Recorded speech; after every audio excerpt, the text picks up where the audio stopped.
The phone rang for the fifth time when he finally spoke up. "There's a problem with the project. I need to go back to the office." I put down my chopsticks. "You said the same thing last year on our wedding anniversary." "I'm sorry. Next year. I'll definitely spend the anniversary with you." I felt sorry for him, because next year, he wouldn't have the chance to celebrate another wedding anniversary with me. Chapter 1. Samuel has been very busy lately. So busy that he hasn't had time to reply to my messages all day long, which is why he still doesn't know that I have cancer. We dated for 3 years in college and got married right after graduation. At that time, no one believed in us, including my parents, but Samuel knelt down with me in front of them, begging for a chance. They agreed and gave him 5 years, but Samuel only took 3 to achieve small success, and the company he co-founded with his friends continued to grow. Our life improved a lot after moving into a new house. Even my parents' attitude towards him changed.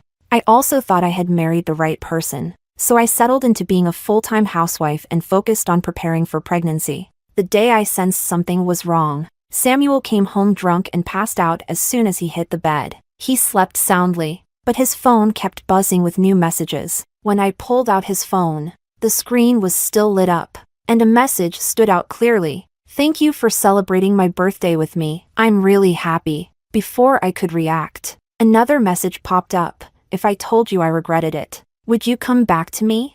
I looked at the name saved in his contacts, and suddenly, I remembered who this person was. In our freshman year, Samuel, as a new student, quickly earned the title of the school heartthrob, handsome, skilled at sports, and admitted as the top student in the college. At the time, I wondered how there could be such a perfect person in the world, so I started observing him out of curiosity, showing up wherever he might appear. It was because of this that Samuel noticed me. One day, he blocked my way to the library, looking me up and down with a smirk and casually said, "Hey, do you have a habit of stalking people?"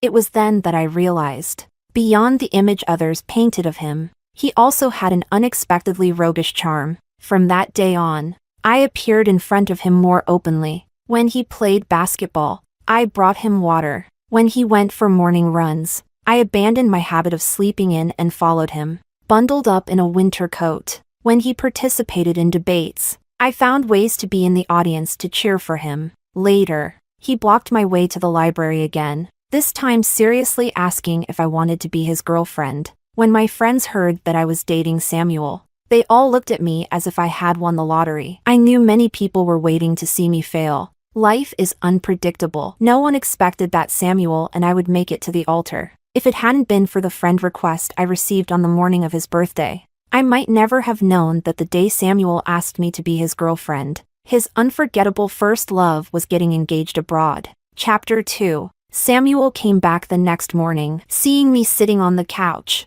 His expression changed slightly. Then he quickly walked over to me. "Why are you up so early?"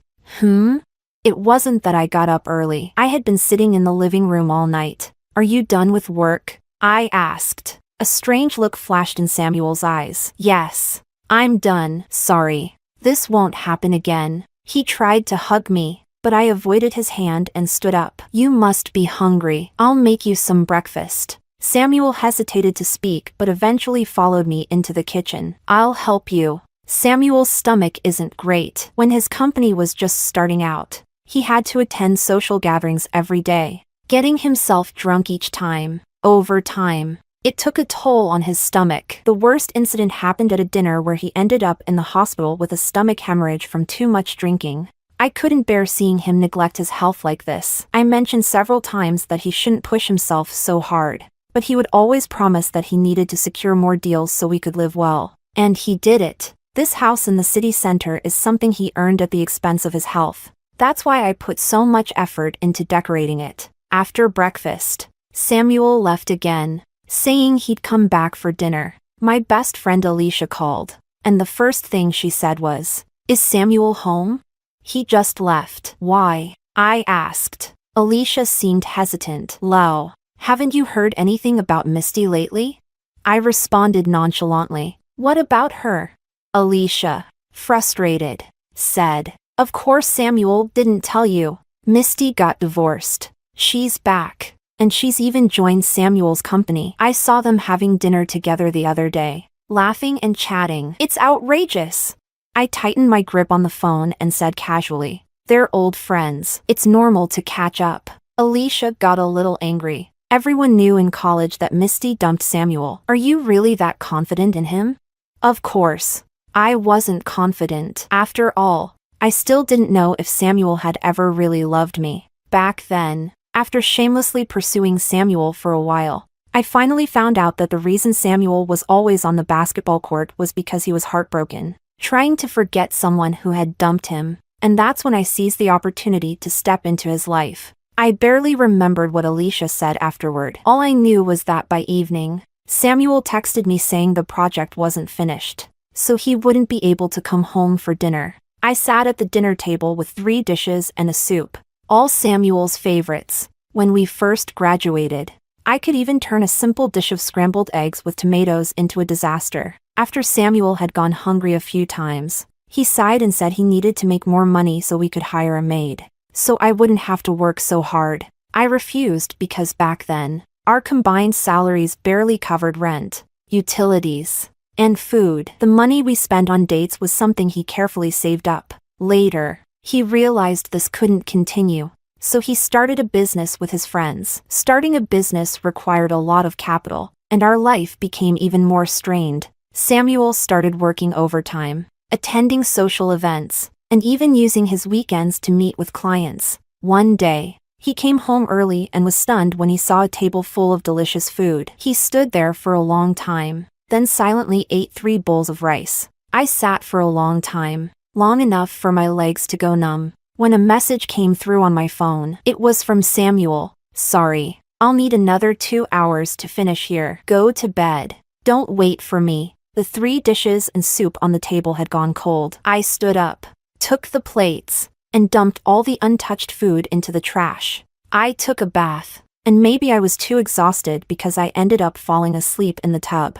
I dreamed of Samuel from our college days, full of confidence, surrounded by admirers, yet he chose me out of all those excellent suitors. When we first got married, I felt like I was living in a dream every day, always clinging to him, listening to him patiently tell me over and over that this wasn't a dream. I told him, "Samuel, if this is a dream, I hope I never wake up." He smiled indulgently and said, "It's not a dream, and it never will be. We'll be together forever." But now, that dream was shattered by him, and I was still stuck in it, struggling. I woke up from the cold. When I opened my eyes, I was still in the tub, and the water had turned icy. I've never been in great health, so I quickly dried off, wrapped myself in a towel, and crawled under the covers. The weather in late autumn wasn't too cold, but for someone with perpetually cold hands and feet like me, it took quite some time to warm up the bed. In the past, Samuel would warm the bed for me, but he wasn't here today. After lying there for 2 hours, I was still cold. Scenes of Samuel being good to me flashed through my mind, and I suddenly had the urge to call him. All these years, whenever he said he was attending a social event, I would trust him unconditionally. I never called or texted to ask anything. But today, the urge to call him grew stronger and stronger. Chapter 3. Before I knew it, I had already dialed his number. The phone rang for a long time without anyone answering, and eventually, it cut off on its own. I sent him a message, "How much longer until you come back?" The message was like a stone sinking into the sea, no response at all. In the middle of the night, I got up to boil some water and soak my feet, finally warming up, but I was no longer sleepy. Sitting on the couch, I suddenly thought of Misty's WeChat. I opened her Moments, and sure enough, she had posted an update. The picture showed dishes from a Chinese restaurant, and she wrote, "After all these years, only you still remember what I like. Thank you for keeping me company while I worked overtime and for taking me to eat the Chinese food I've been craving for so long." For some reason, my stomach churned, and I ran to the bathroom to vomit. But after all that retching, nothing came out. The doctor said if I didn't start chemotherapy soon, I might not last more than 3 months. He urged me to find time for treatment as soon as possible. I made up an excuse to delay it. The doctor listed many consequences, But all I could summarize was this: chemotherapy couldn't cure my illness. After leaving the hospital, I bought a chestnut cake and went to Samuel's office. Samuel's assistant seemed surprised to see me and a little flustered. "Sis-in-law, what brings you here?" I smiled. "I was just passing by, so I thought I'd drop in." The assistant glanced at the cake in my hand. "Oh, you brought Mr. Liu's favorite. I'll call him for you." "No need. I'll go myself." The assistant seemed like she wanted to stop me, but it was too late. I pushed the door open and saw Samuel and Misty sitting side by side at the desk. On Samuel's face was a smile I had never seen before, one of genuine happiness. Misty was still as beautiful as ever. They said something to each other, and Misty laughed brightly. I didn't want to disturb them, but my legs were so sore that I walked over to the couch and sat down. I must have interrupted them because they both turned to look at me. I clearly saw a flash of panic on Samuel's face. He got up abruptly and strode over to me. "Why are you here? Why didn't you call me first?" I handed him the cake. "I just happened to be nearby, so I thought I'd stop by." Here, the line wasn't long today. "Samuel loves chestnut cake. I've known this since college, and he only eats cake from this one bakery." Samuel hesitated for a few seconds before taking the cake. "Next time, don't buy it. Just get something you like." He casually placed the cake on the desk, took my hand, and started leading me outside. "You haven't eaten yet, have you? Let's go eat." We had only taken a few steps when Misty's voice came from behind. "Sam." "Mr. Liu, I like chestnut cake too. If you're going out, can I have this?" I could clearly feel Samuel stiffen. Then he turned to look at me. Before he could say anything, I smiled and said, "So Miss Lee likes chestnut cake too?" Misty replied, "Yes. This bakery's chestnut cake is especially good. It's the only one I ate back in school." Chapter 4. We didn't end up having dinner because Samuel noticed I didn't look well and took me home. As he opened the door, he hugged me from behind. "There's nothing going on between us. I wouldn't have married you otherwise. Lao, do you believe me?" I didn't answer his question and instead asked, "Would you lie to me?" "No, I wouldn't lie to you." I softened, wanting only to spend my remaining days in peace with him, so I changed the subject. Samuel didn't go to the office that day. He stayed home, personally taking care of everything. When the lights went out, he pulled me into his arms, but I instinctively pushed him away. "Not today." Samuel paused. Then his tone shifted slightly. "Are you still mad?" "I'm not. Yes. I like chestnut cake because of her, but nothing is going on between us now." "Do you really need to be so bothered by it?" It felt like a bucket of cold water had been poured over me, chilling me to the bone. "Samuel, you didn't need to tell me. I had already convinced myself it was just a coincidence. You didn't need to explain. Or, are you explaining because you feel guilty?" I was still in Samuel's arms, and I could feel his entire body tense up instantly. After several minutes of silence, I got out of bed. Samuel grabbed my hand, his voice a little panicked. "Where are you going?" "I'm going to the guest room, Lao. Let's just cool off for a bit." I lay in the guest room, tossing and turning, unable to sleep, my mind replaying the scene of Samuel and Misty sitting together. I didn't fall asleep until dawn. When I opened the door, I bumped into something, startled. I took several steps back before hearing a voice from outside. "It's me, Lao." I turned on the light and saw Samuel leaning against the wall, his long legs stretched casually across the guest room doorway. What I had tripped over was his foot. "Why are you sitting here?" Samuel's voice was hoarse. "I was afraid you'd leave." "I'm sorry. I shouldn't have spoken to you like that." "I'm fine. Don't worry about it." Seeing me come out, Samuel stood up and followed me. "What do you want to eat?" "I'll make you something." I shook my head, grabbed my bag, and headed for the door. "I'm going for a walk. You should get some sleep. You've got work later." Samuel didn't let go of my hand, and with a bit of force, he pulled me into his arms. He held me tightly. "Lao, don't ignore me. I haven't done anything to betray you. We're just co-workers. That's all. Co-workers who sit together at your desk, laughing that happily?" Samuel held me even tighter. We're just coworkers, nothing more. Yesterday was a mistake. It was after work hours anyway. I pushed him away. So, after work, coworkers can get that close? Samuel probably had never seen me like this before. He stared at me, dumbfounded, for a long time before rubbing his temples. If you don't like her, I'll fire her. I didn't want to come off as too aggressive, so I didn't say anything more. I thought Samuel was only saying that to appease me. But a few days later, Misty stopped me outside my apartment. Chapter 5. Laura, can we talk? I refused. There's nothing to talk about. You're scared, aren't you? Misty smiled. Because I'm working with Samuel. You're afraid you won't be able to keep him, so you had him fire me. I was a bit surprised and also confused. Did Samuel really fire Misty because of me? That didn't seem like something he would do.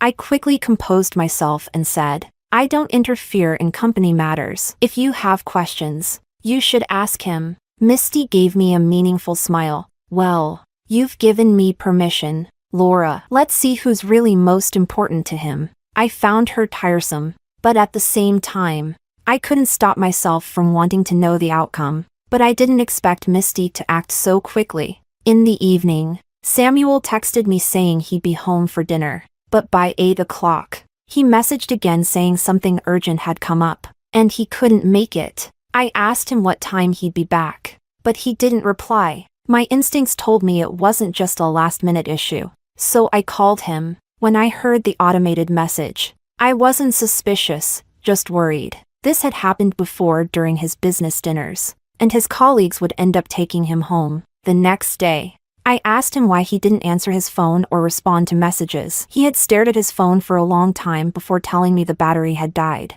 After that incident, he promised me that he would always respond and never ignore my calls. But now, it was happening more and more often, and Samuel seemed to have forgotten his promise to me. I was about to throw my phone aside when a WeChat message came through. It was a video from Misty. She had her arms wrapped around Samuel's neck, kissing him, while Samuel stood there with his hands in his pockets, looking at her fondly, letting her do as she pleased. I thought I would break down at that moment, but I didn't. Instead, I watched the video over and over, like some kind of self-inflicted torture. Then, I calmly put my phone away, pulled out a suitcase, and started packing. This house was bought by Samuel, and when we purchased it, he had only put my name on the deed. He had also left all the decorating decisions to me. As I looked at the cozy little home I had meticulously put together, I only packed a few clothes. Taking anything else would just add unnecessary burdens. It was better to leave it all behind. Before I left,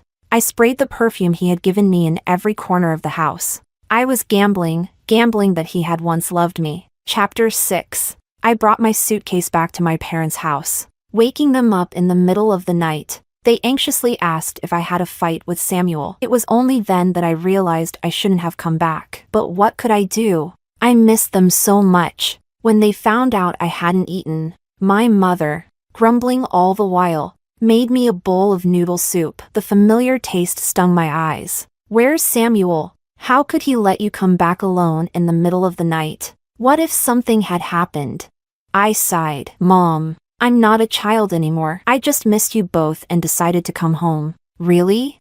Really? My parents exchanged a glance and finally believed me, insisting I stay for a few days before leaving again. I agreed. In the middle of the night, half asleep, I heard voices outside. Listening carefully, I realized it was Samuel's voice. I opened the door and walked out. My mom was still muttering.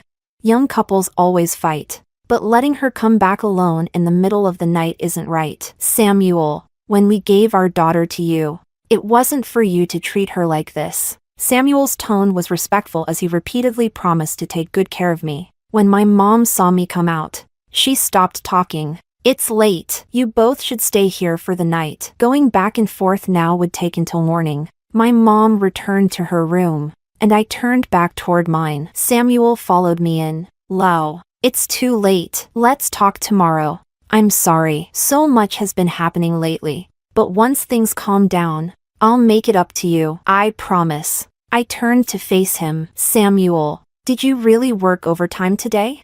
Samuel's expression didn't change. What else could I have been doing? Lau. What's going on? Is it the pressure of trying to have a baby? If you're feeling overwhelmed, we don't have to have kids. If it weren't for that video, I might have believed him.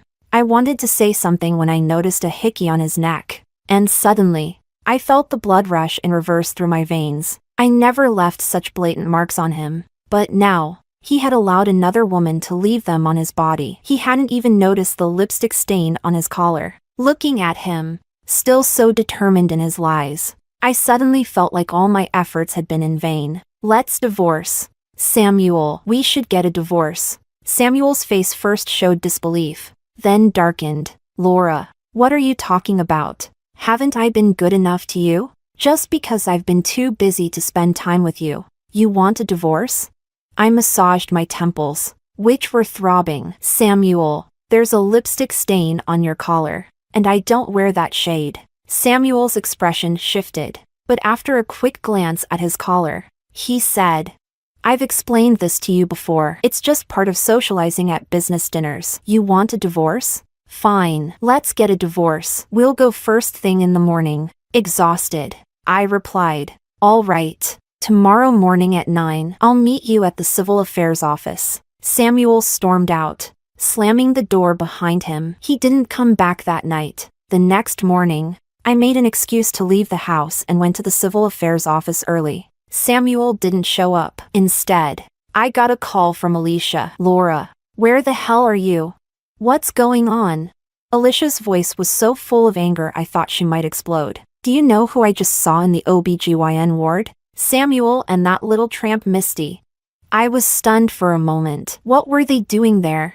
Alicia took a deep breath, trying to calm down, but I could still hear the fury in her voice. Misty's pregnant. I snuck a look at her records. In the father's section, it says Samuel, Chapter 7. I returned to the house I shared with Samuel, but he wasn't back yet. Everything in the house was just as I had left it. Even the slippers by the entryway hadn't been touched. Samuel hadn't come back the night before. I went into the bedroom, took out Samuel's suitcase, and began packing his things. All of Samuel's clothes were ones I had bought for him. He didn't even know that I had carefully embroidered his name into each collar. As I packed, I found a small box in Samuel's closet. Curiosity got the better of me, and I opened it, probably the biggest mistake I ever made. Inside the box was a phone and a wedding photo with a red background. But the woman in the photo wasn't me. It was Samuel and Misty. In the photo, they were both smiling sweetly, with the date written on the back. It was the day before Samuel and I got together. Everyone knew how shamelessly I had chased Samuel. All my friends did, even when they told me Samuel was still in contact with Misty. I didn't believe them. I had seen Misty holding the arm of an older man, getting into a luxury car Samuel could never afford. Just 2 days before Samuel agreed to be with me, I had seen Misty get out of that car at the school gate. To me, Samuel and Misty were over. People whispered that Misty had played Samuel, but now I realized that the one being played was me. I put the photo back and turned on the phone. The battery was fully charged. With trembling hands, I opened WeChat and saw there was only one contact, Misty. I scrolled through their chat history, torturing myself, discovering that on what seemed like ordinary days, Samuel had been reminiscing with Misty about their anniversaries. The photo gallery was full of pictures and videos of Misty. The most recent one was a photo of her in his office, wearing her work badge. So, he really never loved me. Samuel returned home in the evening, clearly not expecting to see me. He froze at the door. I was about to speak when I heard Misty's voice behind him. Samuel, why aren't you going in? Samuel's face paled. He seemed to want to say something but didn't know where to start. Without expression, I pushed his suitcase toward him. I've packed your things. If anything's missing, you can grab it yourself. Samuel's face darkened. What's this supposed to mean? We're getting a divorce. I handed him the divorce agreement. I don't want anything but this house. Samuel didn't take it. Are you serious? Looking at his serious expression, I suddenly laughed. You've already brought her here, so why pretend anymore? Samuel, you're disgusting. I only brought her because Because you're going to let her stay here and take care of her during the pregnancy, right? Samuel's face turned deathly pale. His fists clenched. But he had no words to refute. Misty stepped forward, boldly taking Samuel's arm. Since we're being honest, let's lay it all out. Laura, I'm pregnant with Samuel's child. He wants a baby, but you haven't been able to give him one. You can't be selfish and deprive him of having a family. You're the one who should leave. My hands clenched into fists at my sides, nails digging into my skin. The pain kept me grounded in reality. This house is in my name. It's my house. What right do you have to ask me to leave? And why not? Samuel bought this house. So, you're saying I should split the house with him? Maybe even half of his company too? That could be arranged. Enough! Samuel interrupted, grabbing his suitcase and leaving without another word. You two need to calm down. Misty glared at me angrily. But in the end, she left as well. When the door slammed shut, I collapsed to the floor, exhausted. All the resentment, anger, and injustice I had felt came pouring out in tears, and I allowed myself to cry until I couldn't anymore. The next day, I went to a lawyer and made my will. Misty had taken the divorce papers with her. She'd make sure Samuel signed them. My lawyer would handle the rest. I stayed at my parents' house for 2 days, then packed my suitcase and went to a secluded place where I planned to spend the last days of my life in peace. But I didn't expect things to turn out the way they did. Chapter 8. Alicia called me, asking why I had put the house up for sale. I didn't understand what she meant until she said she saw my house listed with a real estate agent. That's when I realized what had happened. I packed my things and returned to the house. Inside, Samuel and Misty were showing the place to potential buyers. I overheard Misty saying, "This home was decorated bit by me and my husband. If it weren't for the baby and the inconvenience of staying here, we wouldn't be selling it. The price can't go any lower. It's a school district house with room for appreciation. Plus, it's only been 5 years since the renovation. So it's a great deal." The buyers seemed convinced. They had agreed on a price and were about to sign the contract. But when they turned around, they saw me standing at the door. Samuel, stunned, turned pale and hurried toward me, pulling me aside. "Let's talk over there." I shook off his hand. "Did you ask for my permission before selling my house?"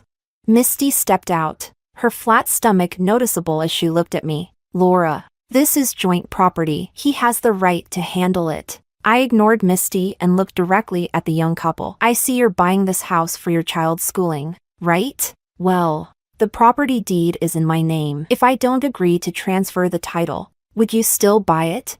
The couple quickly turned and walked away. Despite Misty calling after them, they didn't look back, speeding up as if they were running from a monster. Misty was livid, shouting at me, "Are you crazy, Laura? You don't even live here. Why not just let me sell it?" My whole body ached, and I barely had the strength to speak. I looked coldly at Samuel. "Take her and get out of my house. Don't dirty my space." Misty tried to argue, but Samuel stopped her. "We need to talk about the house. It's our marital property, so half of it is mine. I can compensate you in cash." I smirked. "How much can you give me?" $1 million. I laughed. This school district house was purchased early, and the price had been rising steadily. Just last month, it had hit 31,000 yuan per square meter for a 130 square meter house. He was only offering me $1 million. When I didn't respond, Samuel frowned and said, "I'll also split our savings with you, but this house, get out." I pressed the 3 digits on my phone. "You'd better leave right now. I've called the police." Misty wanted to step forward and argue, but Samuel held her back, his face dark. "Is this really necessary? All you care about is money?" My vision darkened as I grabbed a feather duster and waved it wildly. "Get out! Get out of my house! Get out!"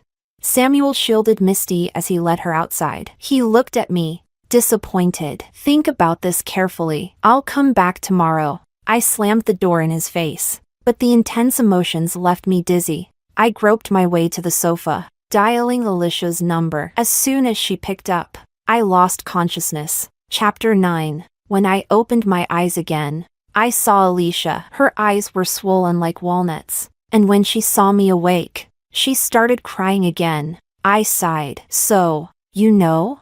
Alicia wasn't one to cry, but now she was sobbing so hard she couldn't speak. I quietly waited for her to finish. My thoughts drifted to a day early in our marriage when I had fainted outside the bathroom. That day, Samuel was working late. He later told me I must have been lying on the floor for over an hour before he found me and rushed me to the hospital. At the time, I was only diagnosed with low blood sugar. When the doctor gave the results, Samuel frowned as if faced with an enormous problem. I had joked with him then, "Samuel, if I die before you, you'd better find someone to take care of you." Samuel's eyes flashed with fear I had never seen before. He scolded me, "Don't talk nonsense. You're perfectly healthy. How could anything like that happen?"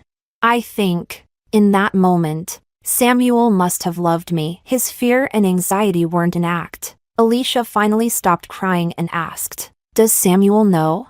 "No, he doesn't. We're divorced." "What?" Alicia's face turned green with rage. "That heartless bastard. How could he divorce you at a time like this? Does he even have a soul?" I was silent for a moment before speaking. "Misty is pregnant. They listed the house for sale without my consent." Alicia's fists clenched, her knuckles cracking. "I'm going to confront him." "Don't, Ollie. It's pointless. Even if they aren't together now, they'll end up together after I'm gone. If I try to stop them, they'll only resent me. It's better to just let them have each other." But letting them be together doesn't mean they'll live happily ever after, especially after I'm gone. I admit I'm being selfish, but I gave him a chance. Alicia was still fuming. "Don't try to stop me. I want to see how that scumbag can abandon his sick wife for his mistress. Does he have any morals left?" "Ollie, calm down. I know you mean well, but going there won't help. I have less than 3 months left. Even if I get the house, my parents won't live in it." Alicia finally calmed down, but she was still frustrated. "But you can't just let the mistress have it all. That's why I need your help. I want to secure my assets and transfer them to your name. Afterward, I'll need you to take care of my parents." Alicia was about to refuse, but I explained, "I don't want my parents to know about my illness. I'll tell them I'm traveling, and I've already recorded a bunch of videos for you to send to them later. As for the divorce settlement, please send them a bit of money each month. My parents are getting old. They wouldn't be able to handle the truth, and I couldn't think of a better way to tell them. I could only let them find out gradually." Alicia started crying again. "Why is life so unfair? Why do you have to go through this while those two despicable people get to live freely? I guess this is just fate." After leaving the hospital, I called Samuel and asked to meet to finalize the division of assets. Samuel had an affair with Misty during our marriage, so I demanded that he leave with nothing. What I didn't expect was that Samuel agreed without hesitation. The asset division was completed, and the cooling-off period for the divorce had also passed. After receiving the divorce certificate, Samuel and I walked to the entrance. Misty was waiting at the door. Seeing the divorce certificate in Samuel's hand, she immediately hooked her arm around his and walked into the civil affairs office. "Honey, let's get our marriage certificate now." Alicia, who had come with me, mocked them. "How convenient. Your future wedding anniversary will also be the same day as your husband's divorce from his ex-wife. Doesn't that make you cringe?" Misty froze, unsure whether to enter or leave. Alicia was delighted. She linked arms with me, walking away in high spirits. After arranging everything, I put on some makeup to make myself look as healthy as ever, then returned home. My parents were happy to see me, smiling as they cooked a meal with all my favorite dishes. But the pain in my body had made everything tasteless. I told them I had decided to take a job out of town and might not return for a long time. They looked at me with pride in their eyes. "You should have gone back to work ages ago. Spending your life revolving around one man isn't worth the years we invested in raising you." My eyes burned with tears, and I silently cursed myself for realizing it too late. After saying goodbye to my parents, I took a taxi to the airport. Alicia was already there, waiting with open arms. "Come on, let me walk with you to the end of this journey." Chapter 10. Epilogue. Alicia. 3 days after returning from abroad, Samuel stopped me at the entrance of my neighborhood. "Where is she?" The hatred in my eyes could have burned him alive on the spot. "Your mistress? Haven't seen her." Samuel rubbed his forehead. Where's Lau? I haven't been able to reach her lately. Why are you trying to contact her? Samuel, aren't you married now? What are you looking for Lau for? Do you want to repeat the past? I spoke harshly, and the veins on Samuel's forehead bulged. What surprised me was that he didn't lose his temper. Instead, he said, I have something important to discuss with her. Please ask her to contact me. I cursed under my breath and hailed a cab, giving the driver an address. Halfway there, I noticed Samuel's car following behind. The urge to retaliate surged within me. I wanted nothing more than to get out of the car, grab him by the collar, and demand to know how he had the nerve to follow me. But I held back until we arrived. I stood by the roadside, waiting for Samuel to approach. He probably hadn't expected me to come to this place. When he saw me waiting for him, he had no choice but to drive over. I smiled sweetly. Samuel, you want to see Lau? I'll take you to her. She's just up there. You'll see her soon. Samuel glanced at the cemetery and didn't believe me for a second. Is this some kind of prank? Alicia? We've known each other for years. Can't you help me convince her to see me? Ha. I've brought you here to see her, and you don't believe me. Is that my fault? Samuel frowned. Alicia, there's a limit to jokes. The anger I had been suppressing erupted. A joke? Who's joking with you? I'm telling you, Lau is dead. She died on the anniversary of your wedding. I brought her ashes back. She's right up there. You can choose not to believe me, but you can't deny the truth. Samuel looked at me with disbelief. I had no desire to continue talking to him and started walking up the hill. In her final days, I was the only one by Laura's side. She passed peacefully in my arms, free from pain forever, while I mourned the loss of my closest friend. I also felt a sense of relief for her. She no longer had to suffer. No more pain would haunt her. As I stood by Laura's grave, I was yanked aside. Samuel stared at the photo on the tombstone, muttering it's impossible over and over again. Seeing him like this gave me a sense of grim satisfaction. See? Samuel, she didn't even want to see you before she died. The last time she saw you was at the Civil Affairs office. What were you doing then? You were marrying Misty in front of her, right after signing the divorce papers with her. Samuel, why do you think she would want to see you? What right do you have to come here?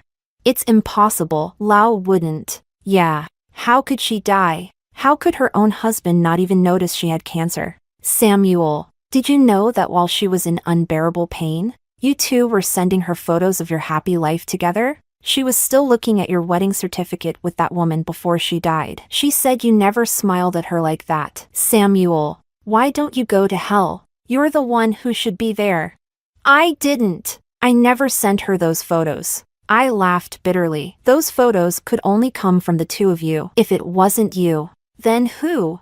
I watched as the color drained from his face, and for the first time in a long time, I felt a small sense of justice. But this was nothing compared to the pain Lau endured. Samuel left. It took him over 10 minutes to stumble from Laura's grave to his car, a distance of just a few dozen meters. I wiped away the spots on Laura's tombstone that Samuel had touched. As I did, the tears started to flow uncontrollably. Lau, we're going home now. I've cleaned the places Samuel touched. He won't taint your next life. Lau, you've endured all the suffering in this life. In the next, you'll meet a man whose eyes are filled only with you. Don't worry. Your parents are my parents now. I'll take good care of them. Chapter 11 Samuel's Epilogue. When Alicia told me Lau was dead, my first reaction was to think she was joking. But then Alicia showed me Laura's death certificate, and I had no choice but to believe it. I don't even remember how I got back to what used to be my home with Laura.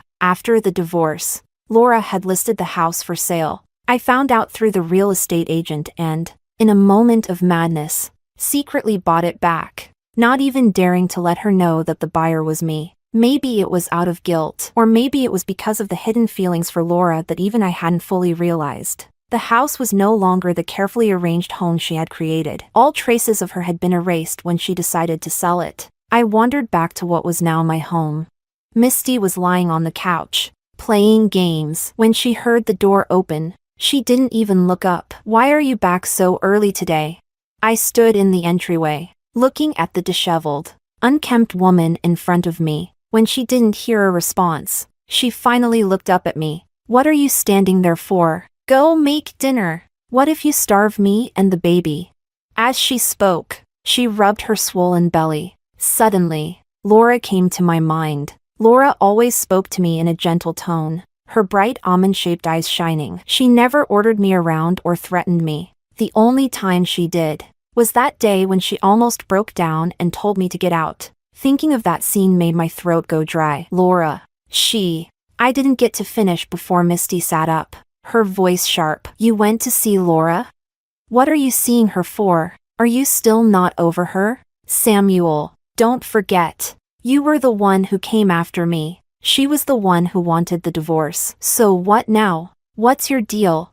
I looked at Misty and felt like she was a stranger. We had only been married 3 months, and Misty's temper was getting worse by the day. Ever since I had found some of Laura's old things, her emotions had been out of control. At first, I thought it was just mood swings from the pregnancy, so I tried to accommodate her. But now, I didn't understand her at all. You're being too sensitive. I'll stay at the office for a few days. You need to calm down. I turned to go pack my things. Misty followed me into the bedroom, demanding, "Why are you staying at the office? You're not going to the office. You're going to see Laura, aren't you? You think I don't know you've been looking for her lately?" I knew Laura wouldn't let go so easily. She's definitely still trying to get something from you. Enough. The image of Laura's smiling face on that cold tombstone flashed in my mind, and a wave of pain washed over me. Laura, she's already dead. What could she possibly want from you? While she was suffering, you were still sending her pictures of us. How could you be so cruel? What? She's dead? Misty was momentarily stunned. Then she laughed. Good. Why should I care that she's dead? Samuel, she has nothing to do with you anymore. Now that she's dead, she's even less of a concern. I didn't understand how the once gentle Misty could say such heartless and vile things. I stared at her like she was a stranger, but Misty was lost in her own emotions. How did she die? Was it painful? Did she? Smack! I couldn't hold back, and I slapped her. On the way back, I had done my research. From the day Misty started working at the company, she had been sending Laura pictures, and several times, Laura had tried calling me, but Misty had hung up. Laura was such a kind and beautiful person. How could Misty hurt her like that? Misty fell silent for a moment before exploding again. Are you crazy? Why did you hit me? Her death has nothing to do with me. You two were already divorced. I'm your legal wife now. Crash. The ceramic jar I had just packed in my suitcase shattered on the floor, and its contents spilled out. It was Misty's diagnosis. My hands trembled as I picked it up and saw the date of the diagnosis, the day she started working at the company. I clenched my fists, the veins on the back of my hands bulging. That day, I hadn't come home at all. I had spent the night with Misty at a hotel, and that's when the baby was conceived. Laura had called me several times that night, but I didn't pick up. After that, I couldn't look her in the eye without feeling guilty, so I started coming home later and later, with Misty always by my side at work. The guilt I had for Laura gradually faded away. I often wondered, if Laura had made a scene back then, would I have come to my senses and tried to make things work with her? But there were no what-ifs anymore. Ignoring Misty's protests, I went to a hotel and stayed there for half a month. When Misty found me, I just gave her a cold look and kept drinking. Judging by the shock in her eyes, I could guess how I looked. I hadn't shaved in 2 weeks, and I'd been living in a drunken stupor. How good could I have looked? Misty carefully stepped around the scattered bottles on the floor and came to stand in front of me, her voice angry. Who are you trying to impress with this? Samuel, Laura is dead. Can't you get a grip? How can you let yourself fall apart over someone who's no longer here? What about the company? Breathing became painful. Every time I thought about those days I spent with Misty while Laura was alone in a cold, empty house, I felt like ripping my heart out to see if it had turned black. She didn't scream or cry when we divorced, but Misty still sent her photos to hurt her. How devastated must she have been? I found out that in the end, when the pain became unbearable, Laura had taken sleeping pills to end her life. She was always so afraid of pain. She used to cry in my arms whenever she got the smallest cut. How much must she have suffered in her final days?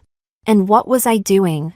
I had let Misty throw out all of Laura's belongings and erase all traces of her from her home. She hadn't left me anything to remember her by. When I remembered that she had left some things with me, I stumbled as I tried to get up. Before I could steady myself, I fell again, completely pathetic. I reached out my hand toward Misty, but all I saw on her face was undisguised disgust. Then I heard Misty say, "The company is getting worse every day. You have nothing left. Samuel, I was blind to think you were worth something." Her words hit me like a brick. What did you say?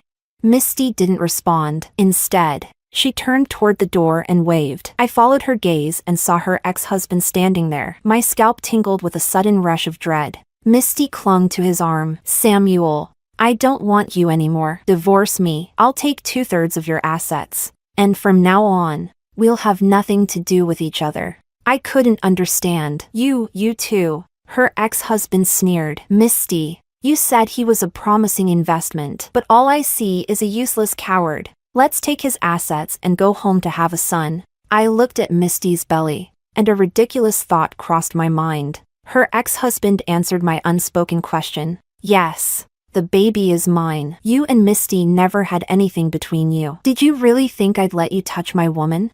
I ran into some financial issues with my business and didn't have enough capital to recover. Misty came up with the plan, and our son arrived at just the right time. We figured we might as well go all the way. "So, Samuel, just hand over your company. Otherwise, I'll make sure everyone knows how you abandoned your seriously ill wife." My mind went blank. By the time I came to my senses, Misty was already rummaging through my briefcase. Watching them, I suddenly started laughing. Misty looked at me warily. "What are you laughing at?" "Misty, I really misjudged you. But since we're married now, don't think about getting divorced. You destroyed my family, so you won't have a peaceful life either. If we're all rotten, let's go to hell together." Misty's expression turned frantic. "What are you planning?" "I won't divorce you. If I have to suffer, we'll suffer together. You think that just because you won't divorce me, I can't file for one? As long as I claim that our relationship is broken beyond repair, I'll just have to wait through the cooling off period, and I'll be free." I grinned. "Our relationship is so good. How could it possibly be broken beyond repair?" "Misty, we have a child now. Even if the child is born and you admit to having an affair, I still won't divorce you. You'll be tied to me and the child forever." Misty had never seen this side of me before. She retreated into her ex-husband's arms, her face turning pale with fear. "You're crazy. You've completely lost it." "Yes, I've gone mad. But Misty, you're my wife. I've never hurt you, and I still love you. No judge will grant us a divorce." Her ex-husband yelled. "The child in her belly is mine. We both want to remarry. How can the court not approve?" I calmly explained. "Remember how you faked evidence of domestic violence so you could get a quick divorce? If I submit those documents to the court, they'll side with me to protect my wife and child. Isn't that right, Misty?"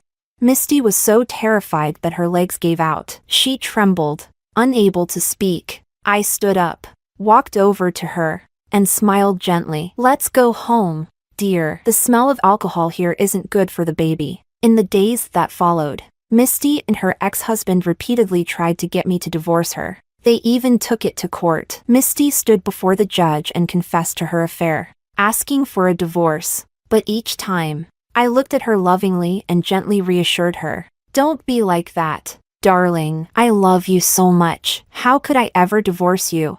I treat you so well. I'm sure you'll come around. After all, life is long." Misty and her ex-husband had no evidence to prove I had wronged her. On top of that, the judge could see how well I treated her. We never managed to get divorced. 6 months later, when Misty was lying on her deathbed after giving birth, barely clinging to life, I held the newborn child in my arms and went to Laura's grave. "Lau, can you see? This child doesn't look anything like me." If I had realized earlier that nothing ever happened between Misty and me, would I have had a chance? A chance to walk with you through the end? "Lau, I miss you. I really, really miss you." After Misty and I finish tormenting each other for the rest of our lives, I'll come down to make amends with you. Lol. Wait for me.